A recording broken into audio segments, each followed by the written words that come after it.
Welcome to the Deep Dive, where we streamline information overload and get you up to speed on complex subjects fast.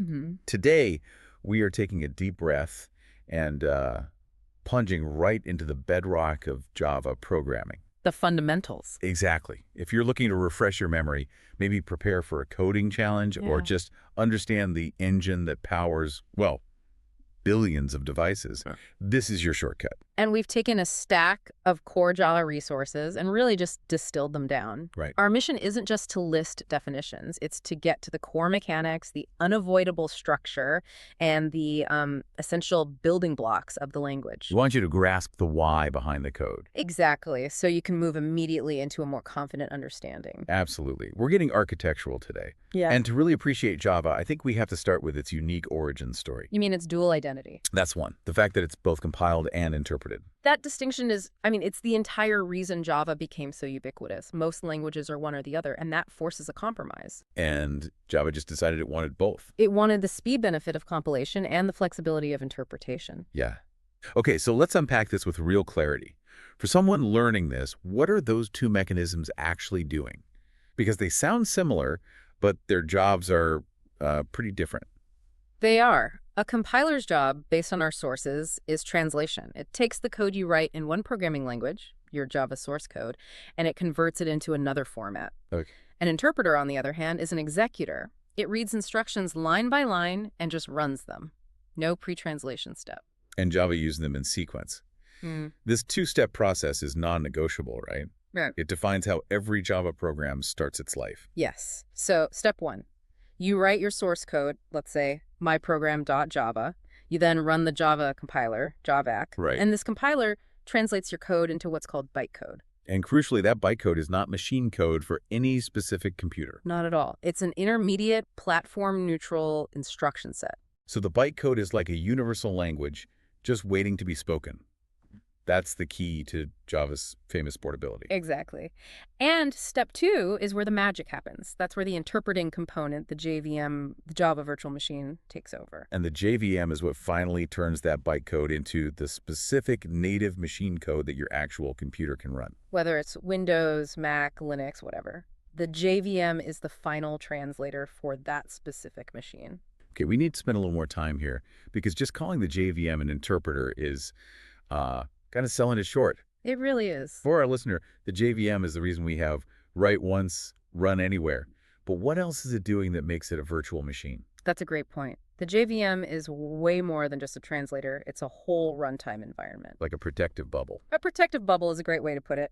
Besides converting bytecode, the JVM handles critical things like memory management. It has a built-in garbage collector. So it automatically frees up unused memory, meaning the developer doesn't have to manually worry about cleaning up memory space, which I know prevents a whole class of messy errors. Precisely. And maybe most importantly, the JVM provides a security sandbox. Okay. It controls what the Java program is allowed to access on your computer, adding this layer of protection that a lot of natively compiled programs just don't have. So that compiler JVM separation is really central to Java's security and stability, not just its performance. Yes, absolutely. Okay, that gives us a clear picture of the engine. So now that we know how the code runs, let's look at how the code looks. What are the absolute mandatory parts of a basic Java program? Right. When you open a Java file, you're immediately dealing with organization. At the very top, you often find the package declaration. And what's that doing? It's basically a namespace. Its main job is to group related classes together and, critically, to help avoid naming collisions. So if two people write a class with the same name. Exactly. If you and I both create a class called DataHandler, the package lets the JVM tell the difference between com.yourcompany.datahandler and com.mycompany.datahandler. It keeps everything tidy. Very tidy. Okay, so after the package, we hit the core unit of Java, the class definition itself, like class main. And this is where we hit that rigid rule you mentioned earlier. The file name must match the class name. The compiler is very strict about it. If you define your class as public class inventory system, the file absolutely must be named inventorysystem.java, no exceptions. And inside that class, we find the starting line, the ignition switch. The main method. Every single Java application, without fail, starts executing code inside the main method. And its signature is fixed. Public static void main string args. and every part of that signature has a specific meaning. Let's touch on that briefly because it shows the internal logic. Why static? Why void? Well, public just means it can be accessed from anywhere. Static is the crucial one. It means the method belongs to the class itself, not to some object created from the class. The JVM doesn't need to create an object just to start the program. And void. Simply means the method doesn't return any value when it's done. It just runs. That clears it up perfectly. So now our program has an entry point. If we want it to actually do something visible, like communicate with us, we use that one famous output command. Right. System.out.println. The first line most people learn. It is. We call it the printing method, but really you're accessing the out object inside the system class and then calling the println method on that object. And the simple takeaway is, whatever you put in those double quotes, the hello world, is treated as a string literal. And it just shows up on the console exactly as you wrote it, your first real interaction. So architecture, check. Now let's drill down into the atoms of the program, the data. Handling data starts with discipline, choosing the right data type for your variable. And the sources say this choice isn't arbitrary. It forces you to think about two main things. It does. First, what is the nature of the data? Is it text, a whole number, a decimal, a yes-no value? And second, And this is where a lot of beginners trip up. You have to consider the range, the minimum and maximum values that data might need to hold. and why is that range so important in Java? Why not just use the biggest container for everything? Efficiency. Java is built for efficiency. Data types like byte, short, int, and long all store whole numbers, but they take up very different amounts of memory. Right.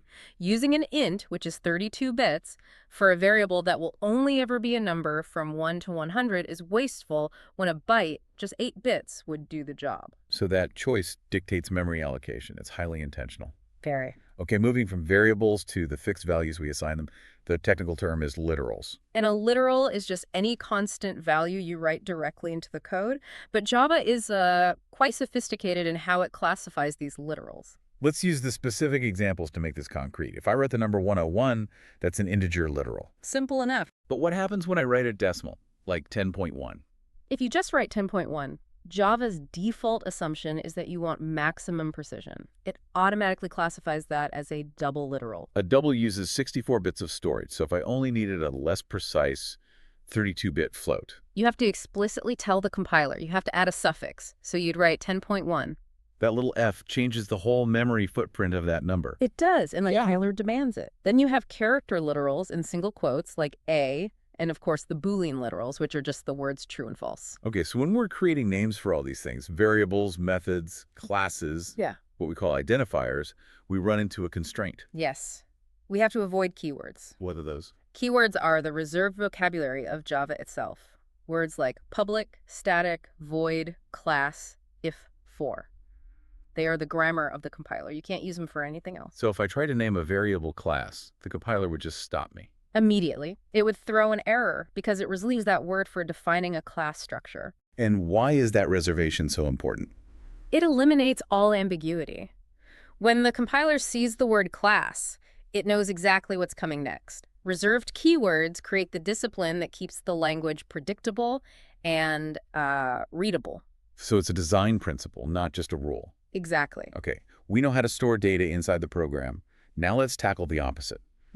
How do we get data into the program from, say, a keyboard? For reading user input, Java relies heavily on utility classes. The most common one is the scanner class. And the scanner isn't just automatically there, which is a key point for a learner. No, you have to make it available. You have to use an import statement. Where does it come from? It lives in the java.util package. So you have to write import java.util.scanner right at the top of your file. It's like telling the compiler, hey, I need to borrow a tool from this library. So that's the preparation. How do we actually turn the tool on? Well, the scanner is a class, so we can't just use it directly. We have to create an instance of it, an object. You'll often see scanner input a new scanner system.in. That system.in part tells the scanner to read from the standard input stream, which is usually the keyboard. So we've made the tool and pointed at the keyboard. What can we do with it? The scanner object is really versatile. It has a bunch of methods designed for different data types, which ties right back to our talk about literals. Ah, so if you need a whole number, You use input.nextInt. If you need to read just the next word, you use input.next. and there's a really important detail here with text.